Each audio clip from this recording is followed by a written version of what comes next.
పూర్ణ ఎక్కువగా ఇలాంటి seductive characters చేయడానికి గల కారణం ఏంటి ఈ వీడియోలో మనం తెలుసుకుందాం. అంతకంటే ముందు పూర్ణ యొక్క బయోగ్రఫీని ఇప్పుడు తెలుసుకుందాం.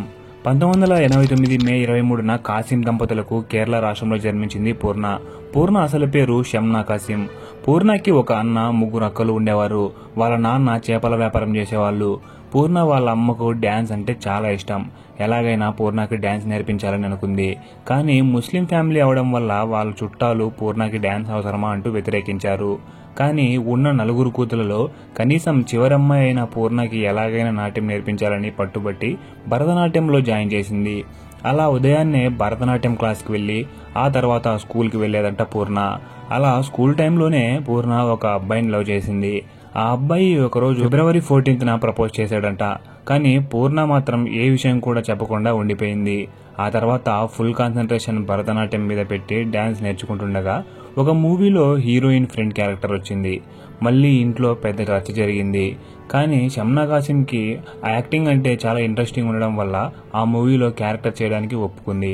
కానీ ఆ మూవీ షూటింగ్లో హీరోయిన్కి ఇస్తున్న రెస్పెక్ట్లో కొంచెం రెస్పెక్ట్ కూడా తనకి ఇవ్వలేదని, కనీస సౌకర్యాలు కూడా లేవని బాగా హర్ట్ అయ్యింది. అది ఒక ఇన్సల్ట్ లాగా ఫీల్ అయ్యి ఇంకా మూవీస్ చేయకూడదని అనుకుంది. 2004లో తను నటించిన మొదటి సినిమా రిలీజ్ అయింది. ఆ తర్వాత చాలా క్యారెక్టర్ ఆర్టిస్ట్ రోల్స్ వచ్చినా కూడా పూర్ణ చేయకూడదని అనుకుంటుంటే వాళ్ళ అమ్మగారు మాత్రం తనను మోటివేట్ చేసి యాక్టింగ్ ఫీల్డ్లో కొనసాగించారు. ఆ తర్వాత పచ్చా కుతీరా అనే మూవీలో సపోర్టింగ్ రోల్ చేసింది.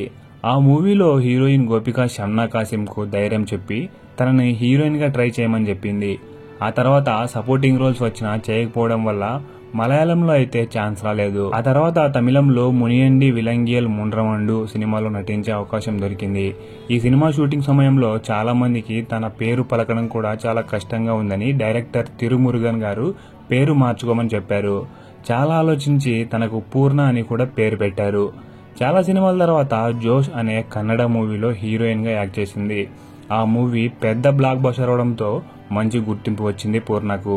ఆ తర్వాత చాలా సినిమాల్లో ఆఫర్లు వచ్చాయి, నటించింది కూడా. కానీ అంత పెద్ద గుర్తింపు మాత్రం కొనసాగింపు కాలేదు. ఇలా పలు తమిళ్, తెలుగు, మలయాళం సినిమాలు నటించింది. ఆ తర్వాత తన కెరీర్ చేంజింగ్ మూవీ కూడా ఒకటి పడింది. తెలుగు డైరెక్టర్ రవిబాబు అవును పార్ట్ 1 సినిమాకు పూర్ణ గారిని సెలెక్ట్ చేసుకున్నారు. 2014లో రిలీజ్ అయిన ఆ మూవీ స్క్రిప్ట్ చాలా డిఫరెంట్ గా ఉంటుంది. అందులో హీరోయిన్ అయిన పూర్ణ మీద దయ్యం తన కామాన్ని తీర్చుకోవాలని ప్రయత్నిస్తుంటుంది. ఇలా ఆ మూవీలో పూర్ణ చాలా బాగా యాక్టింగ్ చేసింది. ఇంకా అందులో సెలెక్టివ్ సీన్స్ కూడా చాలా ఉంటాయి. ఇక్కడి నుంచి తనకు వచ్చే రోల్స్ కూడా అలాంటివే అయ్యాయి. ఇంకా చాలా సినిమాల తర్వాత ఎలాగో మంచి డాన్సర్ కాబట్టి 2014లో రాజాది రాజా అనే మలయాళం మూవీలో ఒక ఐటెం సాంగ్ కూడా చేసింది. మళ్ళీ 2015లో అవును పార్ట్ 2 కూడా వచ్చింది.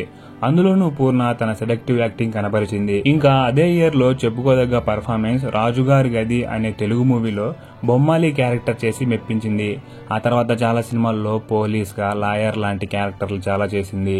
మళ్ళీ 2018లో రవిబాబు డైరెక్ట్ చేసిన అదుగో అనే సినిమా పంది పిల్ల క్యారెక్టర్ కి వాయిస్ ఓవర్ ఇచ్చింది. ఇలా చేసిన సినిమాల్లో కొన్ని ముఖ్యమైన మనం మాట్లాడుకోవాల్సిన సినిమాలు కూడా ఉన్నాయి.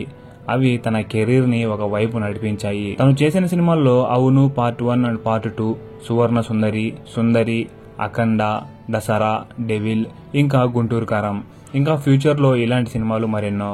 వీటన్నిటిలో ఉన్న కామన్ పాయింట్ పూర్ణ క్యారెక్టరైజేషన్. ఈ అన్ని సినిమాల్లో తన క్యారెక్టర్ కేవలం ఇంటిమసీ కోసం వాడుకున్నారు. అవును పార్ట్ 1 అండ్ 2లో ఒక దయ్యం పూర్ణ మీద కామవాంఛ తీర్చుకోవడానికి ప్రయత్నిస్తుంది. ఈ మూవీలో తన పర్ఫార్మెన్స్ బాగుండడం వల్లనే ఏమో కానీ ఆ తర్వాత వచ్చిన సినిమాలు కూడా ఎక్కువగా అలాంటి టైప్ ఆఫ్ క్యారెక్టర్సే ఉంటాయి. ఇంకా సుందరి మూవీలో పూర్ణ క్యారెక్టర్ వేరే వాళ్ళతో అఫైర్ పెట్టుకునే క్యారెక్టర్ గా రాశారు. ఇలాంటి స్క్రిప్ట్లు సెలెక్ట్ చేసుకోవడానికి కారణం ఏముంటాయో తెలియదు కానీ మేబీ ఒక female oriented full length role ఉంటుందనేమో. ఇంకా ఈ మూవీలో కూడా చాలా పర్ఫెక్ట్ యాక్టింగ్ చేసింది పూర్ణ. ఇంకా నెక్స్ట్ వచ్చిన అఖండ సినిమాలో కూడా విలన్ చేత పాడు చేయబడే క్యారెక్టర్ చేసింది. ఇంకా నెక్స్ట్ దసరా మూవీలో చిన్న నంబి క్యారెక్టర్ కి ఉన్న కామవాంఛ తీర్చుకోవడానికి కావాల్సిన ఒక ఆబ్జెక్ట్ లాగా చూపించారు ఆ క్యారెక్టర్ ని. ఎలాగో ఇలాంటి క్యారెక్టర్ కి ఎవరిని సెలెక్ట్ చేయాలా అని ఆలోచిస్తే పూర్ణ తాను ప్రీవియస్ గా చేసిన క్యారెక్టర్స్ కూడా అలాగే ఉన్నాయి కాబట్టి తనను సెలెక్ట్ చేసినట్టున్నారు. ఇలా ఇంకా వేరే మూవీస్ లో రొమాన్స్ సీన్లు చేయడం కోసం లేదా ఫుల్ లెంత్ రొమాంటిక్ మూవీస్ కోసం వాడుకుంటున్నారు. ఇంకా రీసెంట్ గా అయితే గుంటూరు కారంలో స్పెషల్ సాంగ్. ఈ మూవీలో ఒక డాన్స్ ట్రూప్ కి హెడ్ డాన్సర్ గా చూపించారు. కానీ ఆ సాంగ్లో పూర్ణ లుక్ కూడా మనం ఇంతకు ముందు చూసిన సుందరి మూవీలో ఉన్నట్టు చీరకట్టు, కానీ కొంచెం మోడిఫికేషన్ చేసి చూపించారు. సో ఫైనల్గా ఏంటంటే పూర్ణ తను చేసిన ప్రీవియస్ క్యారెక్టర్స్ ఇంటిమేట్ ఇంకా రొమాంటిక్ క్యారెక్టర్సే కాబట్టి తనకు ఇప్పుడు వస్తున్న అవకాశాలు కూడా అలాంటివే ఉన్నాయి. దీనికి కారణం కూడా పూర్ణని అని చెప్పొచ్చు. ఫస్ట్ లో తాను చేసిన క్యారెక్టర్ లో పర్ఫార్మెన్స్ చాలా బాగుంటుంది కాబట్టి అది ఒక రకంగా ప్లస్ అయినా ఇంకో రకంగా మైనస్ కూడా. సో చూడాలి ఇంకా ముందు ఇలాంటి క్యారెక్టర్స్ చేస్తుందా లేక మార్పు ఏదైనా వచ్చి మంచి మంచి క్యారెక్టర్స్ చేస్తుందా అని. సో ఈ వీడియో మీకు నచ్చినట్టయితే ఈ వీడియోకి లైక్ చేసి అలాగే షేర్ చేయండి. ఇలాంటి మరిన్ని వీడియోలు మిస్ కాకూడదు అనుకుంటే మన ఛానల్ సబ్స్క్రైబ్ చేసి పక్కనే ఉన్న బెల్ ఐకాన్ క్లిక్ చేయండి.